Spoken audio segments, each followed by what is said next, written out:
Boa tarde, meus amigos. Para aqueles que não me conhecem, eu sou Jorge Bessa, sou analista da inteligência e sou escritor com 23, 24 livros já escritos. Eu venho aqui para apresentar agora um tema que eu acho que é tão importante, de suma importância, e que não tenho visto muito ser apresentado na chamada grande mídia brasileira. Trata-se das denúncias que foram feitas pelo general venezuelano Hugo Carvajal, conhecido como Pollo, que é frango em espanhol, né? E que era o antigo chefe da contra-inteligência na Venezuela no tempo do presidente Hugo Chávez.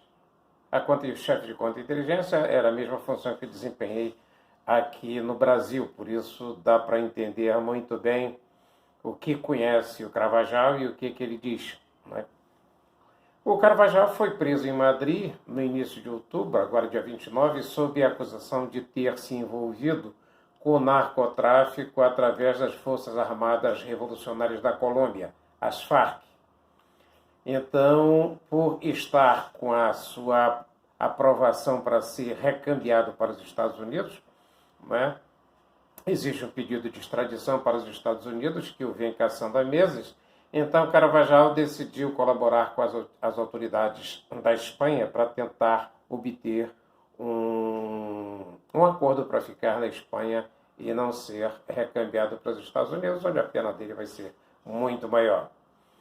Mas o importante desse episódio do Carvajal é que ele denuncia que partidos de esquerda na Espanha e na América Latina têm ligações com as Farc, né?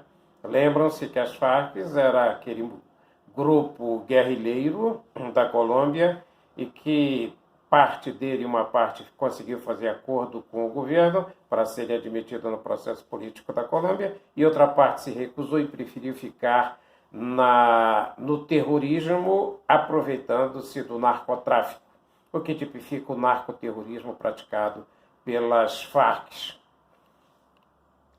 Agora, o que é importante a gente abordar é que essas ligações que o Carvajal vem denunciar, dessas ligações, ela tem uma abrangência muito grande, porque ela envolve os partidos de esquerda de Portugal, né? Inclusive na Espanha, onde está, é um dos que apoiam o poder, né? Que estão no poder, o Brasil, o Peru e a Argentina. E o mais importante dessas denúncias do Carvajal é que ele cita diretamente o ex-presidente Luiz Inácio Lula da Silva, o Lula, como tendo sido um dos beneficiários do dinheiro oriundo do narcoterrorismo. O Carvajal, esse general, ele fazia parte já de uma organização que era conhecida como Cartel de los Soles, ou seja, o Cartel dos Sóis, que era um termo usado para designar militares de alta patente, de alto coturno, como se diz, na Venezuela, e que acabaram se prostituindo com o dinheiro do narcotráfico, acabaram se envolvendo e dando apoio, dando segurança e fazendo parte efetiva do tráfico de cocaína, e por isso que a Venezuela hoje pode ser caracterizada como um estado de narcotráfico, né? O narco-estado, porque grande parte das autoridades daquele país estão envolvidas com a questão do narcotráfico. O que eu quero dizer para vocês é que essa questão é muito antiga.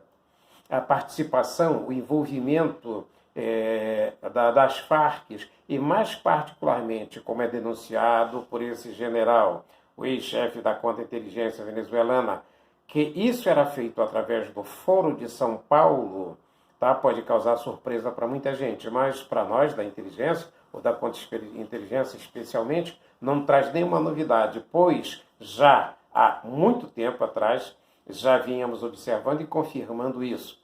No meu livro Marxismo, o ópio dos intelectuais latino-americanos, eu dedico um capítulo especial ao Foro de São Paulo, e também procuro esclarecer bastante como foi que fluiu dinheiro de vários países para a campanha do senhor Lula da Silva, como dizem os estrangeiros, preferem chamar Lula da Silva, certo? Dinheiro ilegal que não poderia, que contraria a lei, não é? Partidos políticos, campanhas políticas no Brasil serem financiadas por dinheiro estrangeiro.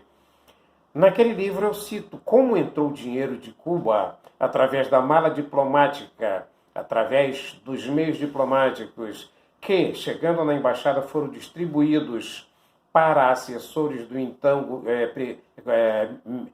chefe do Executivo Municipal lá de São Paulo, no interior de São Paulo, o senhor Palocci, certo? E que o próprio Palocci confirmou que também o Lula recebeu dinheiro da Líbia, cerca de 5 milhões de dólares.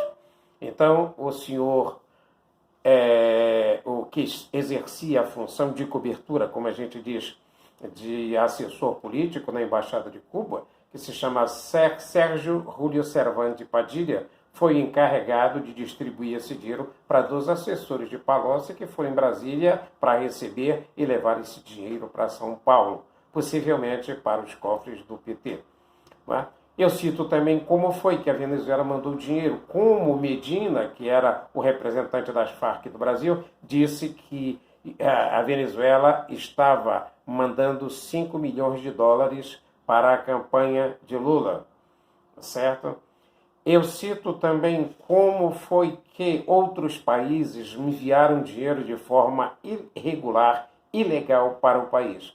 Então, desde aquela época, já o PT já tinha essas conexões com esses partidos, não é? Com esses países, com esses movimentos, e que agora o Carvajal vem esclarecer muito detalhadamente, não é? De como é que fluía o dinheiro que era para financiar todos esses grupamentos, que no passado muitos deles foram guerrilheiros, terroristas, e que acabaram assumindo o poder nesses países da América Latina.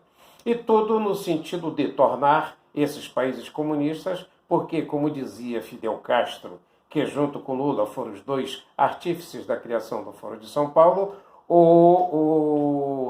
Fidel Castro disse ao lado de Lula da Silva que nós iremos reconstruir na América Latina aquilo que nós perdemos no leste europeu. O que queria dizer ele? Que ele iria reconstruir na América Latina o comunismo que naquela época tinha sido derrotado no leste europeu com a queda, basicamente, da União, a ex-União das Repúblicas Socialistas Soviéticas e dos outros países marxistas do leste europeu. Então, o sonho de Fidel Castro de comunizar a América Latina, ele foi instrumentalizado através daquele que era o seu marionete, o seu boneco marionete, que o Fidel detectou muito bem que, graças ao seu imenso ego, não é? Sendo egocêntrico, tenebroso, não é? Decidiu que ia ser a liderança de Sul-América, dos países sul-americanos, e por isso lançou dinheiro do BNDES, lançou dinheiro dos brasileiros para financiar projetos na Venezuela, em Cuba e outros países, apenas com o objetivo de bancar seu reizinho que estava colocando presidentes da esquerda em todos esses países. Em outra apresentação, eu entrarei com mais detalhes sobre isso.